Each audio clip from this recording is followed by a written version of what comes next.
제목부터가 아주 강렬한데 2026 워시 시대의 개막. 음, 여기서 핵심은 데이터 후행에서 공급주의 성장으로의 전환. 이거 하나만 기억하면 돼. 그림이 재밌네. 2025년까지는 백미러 보면서 운전하다가 2026년부터는 앞유리 보고 달리는 걸로. 바로 그거야. 과거 데이터가 아니라 미래의 성장을 보고 달리겠다는 비유지. 이 보고서는 2026년 1월 31일에 도널드 트럼프 대통령이 차기 연준 의장을 지명하는 상황을 가정하고 있어. 와, 자 그럼 두 번째 페이지. 이 자료의 전체 그림을 보여주는 컨셉 맵인데 보자마자 좀 복잡해 보이는데? 복잡해 보이는데 하나씩 짚어보면 흐름이 딱 보여. 오케이. 먼저 기존의 파월 의장. 이 사람은 데이터 후행, 그러니까 과거 지표를 보고 엄청 신중하게 접근하는 스타일이야. 그렇지. 인플레이션 잡히는 거 숫자 두 눈으로 딱 확인하고 나서야 금리를 내리는 뭐 그런 신중한 접근. 정확해. 반면에 이 케빈 워시라는 사람은 성장 선행, 앤드 공급주의래. 성장 선행. 이거 무슨 뜻이야? 미래의 성장을 먼저 보고 그냥 과감하게 움직인다는 거야. 특히 AI 기술 혁신이 생산성을 엄청나게 높여서 물가 상승 압력을 그냥 낮춰버릴 것이다. 이렇게 믿는 거지. 아, 그래서 자료에서 이 사람을 디스플레이션 파이터라고 표현했구나. 바로 그거야. 인플레이션 파이터가 아니라. 그래서 과감하게 금리를 인하하고 규제도 완화해서 성장 엔진을 점화시킨다. 이게 이 시나리오의 핵심이야. 아하. 그 결과로 증시의 패러다임이랑 핵심 섹터가 완전히 바뀐다는 거구나. 보니까 AI랑 반도체, 빅테크, 그리고 테슬라가 수혜를 입는다고 딱 나와 있네. 응. AI랑 반도체는 생산성 혁신의 핵심 도구니까 당연하고 빅테크는 규제 완화랑 M&A가 활성화되니까 수혜를 보고 테슬라는? 테슬라는 이제 자율주행, FSD나 로봇 개발 가속화 같은 이런 규제 철폐의 최대 수혜주로 꼽고 있는 거지. 근데 맨 아래 보니까 리스크 요인도 있어. 금리 인하 기대감이랑 장기 국채금리 상승 우려가 맞붙으면서 변동성 VIX가 커질 수 있다고 경고하네. 자, 그럼 3페이지. 류용년님의 전략적 포트폴리오.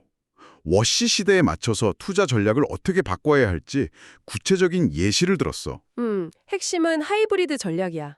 이게 되게 현실적인 딜레마에서 출발하는데 딜레마? 예를 들어 기존에는 월배당에 집중해서 TSLY 같은 상품을 100% 가져갔다고 쳐봐.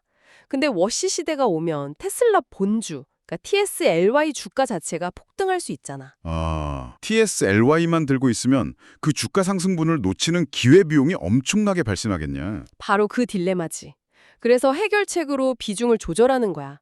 테슬라 본주를 한 40에서 50% 정도로 담아서 성장성을 챙기고 TSLY는 한 50에서 60% 정도로 유지해서 현금 흐름이랑 안정성도 방어하고 오, 성장과 배당의 균형점을 찾는 거네. 그리고 여기에 새로운 투자처로 피지컬 AI, 즉 로봇 ETF를 추가했어. 아, BOT즈, ARQ, 아로브 같은 것들? 이건 워시의 믿음, AI 로봇 든 생산성 향상, 이퀄 인플레이션 파이터라는 논리에 직접 투자하는 아이디어인 거지.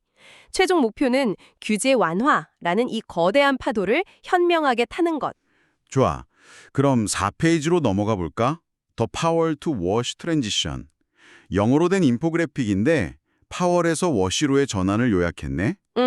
정책 변화, 경제 전망, 시장 규제, 글로벌 영향 이렇게 네 가지로 나눠서 설명하고 있어. 근데 여기서 내가 진짜 이상한 걸 발견했어. 뭐지? 여기 수혜 섹터를 보면 금융, 에너지, 제조업을 꼽았거든? 그치. 근데 바로 그 아래에 역풍을 맞을 거라고 예측한 섹터를 봐봐. 성장 기술주, 예를 들어 AI, 반도체, 전기차, 애플, 테슬라, 엔비디아 전부 다 네거티브라고 되어 있어. 맞아. 잠깐만. 아니 바로 앞 페이지들에서는 AI나 테슬라가 엄청난 수혜를 볼 것처럼 얘기했는데 이거 내용이 서로 완전 다르잖아. 맞아. 바로 그게 이 자료의 아주 중요한 포인트야.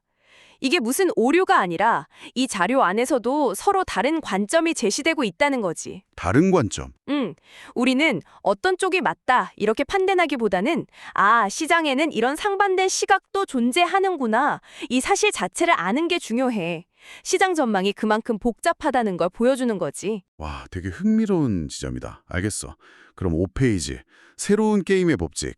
네 가지 핵심 요약이네. The pivot, the signal, the winners, The Risk. 첫째, 더 피벗, 정책 전환. 연준의 역할이 인플레이션 파이터에서 성장 설계자로 바뀐다는 거야. 금리 인하랑 규제 완화를 동시에 추진하는 뭐랄까 공급주의 실험이 시작된다? 이런 거네? 응. 둘째는 더 시그널, 신호. 금이나 은 같은 안전자산이 폭락하면서 시장이 워시를 매력적인 성장주로 인식하기 시작했다는 신호. 아, 돈의 흐름이 바뀐다는 거구나. 셋째, 더 위너스, 수혜주. AI 인프라, 그러니까 엔비디아, 그리고 정부 효율화의 펠런티어, 은행, 그리고 M&A가 활발해질 빅테크가 승자가 될 거라고 보는 거고. 마지막으로 The Risk, 위험, 바로 Bear Steepening이네. 맞아. 단기 금리는 내리는데 장기 금리는 오히려 오르는 현상. 이게 시장을 위협할 수 있다는 경고지. 이건 뒤에서 더 자세히 다뤄보자. 좋아. 그래서 이 모든 변화의 중심에 있는 케빈 워시가 대체 누구냐. 6페이지에서 설명해주고 있네. 월가 출신 최연소 연준 이사에다가 잠깐 쿠팡 이사라고? 응. 이력이 진짜 화려해. 모건 스탠리 M&A 부문 부사장 출신이고 2006년에 만 35살 나이로 최연소 연준 이사가 됐어. 와, 35살에. 그리고 2008년 금융위기 때는 버냉키 의장의 핵심 참모였지. 근데 한국과의 연결고리, 쿠팡 사회이사라는 점이 되게 의외다. 맞아. 그래서 한국 기업 환경이나 아시아 시장에 대한 이해도가 있다고 평가하는 거야. 그의 철학은 실용적 통화주의자라고 하는데 중앙은행의 역할은 좀 축소하고 시장 중심의 해결책을 선호하는 그런 인물이야. 자, 그럼 7페이지는 파월과 워시를 다시 한번 명확하게 비교하네. 앞서 나왔던 백미러랑 전면 유리 비율을 다시 썼어. 한만 정리하자면 파월은 과거 지표를 보고 신중하게 대응하면서 수요 억제를 통해 인플레이션을 통제하는 방식? 반면에 워시는 생산성 신뢰를 바탕으로 과감하고 선제적으로 대응하고. 그렇지. 공급 확대를 통해 물가를 안정시키는 방식이야. 2페이지 아래에 임플리케이션, 시사점이 핵심인 것 같아. 연준은 더 이상 경제가 망가지길 기다리지 않는다. 성장을 위해 선제적으로 금리를 내린다. 와, 이건 진짜 완전히 다른 접근법인데? 패러다임 시프트라는 말이 딱 맞지. 그럼 8페이지. 5페이지에서 말했던 그 신호를 그래프로 보여주고 있어. 2026년 1월에 원자재 가격이 폭락하는 모습이야. 이게 뭘 의미하냐면 화폐 가치 하락을 방어하기 위한 해지 수요가 사라졌다는 걸 의미해.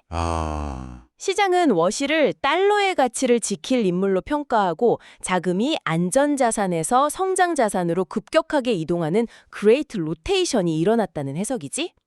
옆에 보니까 달러 인덱스, DXY도 급등한 걸 볼 수 있네. 맞아. 돈이 전부 달러랑 미국 성장주로 몰려드는 거야. 자, 그럼 9페이지는 또 다른 경고야. 채권 시장의 베어 스티프닝. 그래프를 보니까 수익률 곡선, 일드 커브가 이전보다 훨씬 가팔라졌어. 왜 이런 현상이 나타나냐면 되게 재밌어. 단기 금리는 워시의 공격적인 금리 인하, 즉 피봇에 대한 기대로 내려가. 그렇지. 하지만 장기 금리는 양적 긴축, QT를 선호하는 그의 성향이랑 저로 된 인플레이션 다시 오는 거 아니야 하는 우려 때문에 오히려 올라가는 거야. 아, 단기랑 장기가 따로 노는 거네. 이게 어떤 영향을 미치는데? 은행은 단기로 싸게 빌려서 장기로 비싸게 빌려주니까 예대 마진이 확대돼서 좋아. Good for banks. 오, 하지만 부동산이나 모기지 시장은 장기 조달 금리가 올라가니까 부담이 엄청 커져서 나쁘다. Bad for real estate mortgage. 이렇게 분석하고 있어. 자, 드디어 마지막 10페이지. 첫 번째 투자 테마로 AI와 반도체를 꼽았어. AI는 거품이 아니라 인플레이션의 치료제다라는 문구가 되게 인상적이네. 워시의 정책이 엔비디아 같은 기업에 고비용 설비 투자를 정당화해주고 또 마이크론이나 샌디스크 같은 메모리 반도체는 AI 데이터 센터 수요 때문에 계속 성장할 거라고 보는 거지. 옆에 보니까 샌디스크 1년 수익률을 1543%라는 기록적 성과를 언급하기도 했네. 어마어마하지. 그리고 TSMC도 지정학적 리스크에도 불구하고 구조적인 승자라고 평가했어. 결론은 금리 인하가 고평가, 그러니까 고PER 부담을 낮춰주고 생산성 향상을 실제로 증명하는 기업에 돈이 쏠리게 될 거다. 이거네. 이 분석은 류용효 컨셉맵 연구소에서 나온 자료라고 하고. 맞아. 와, 오늘 진짜 흥미로운 시나리오를 살펴봤다.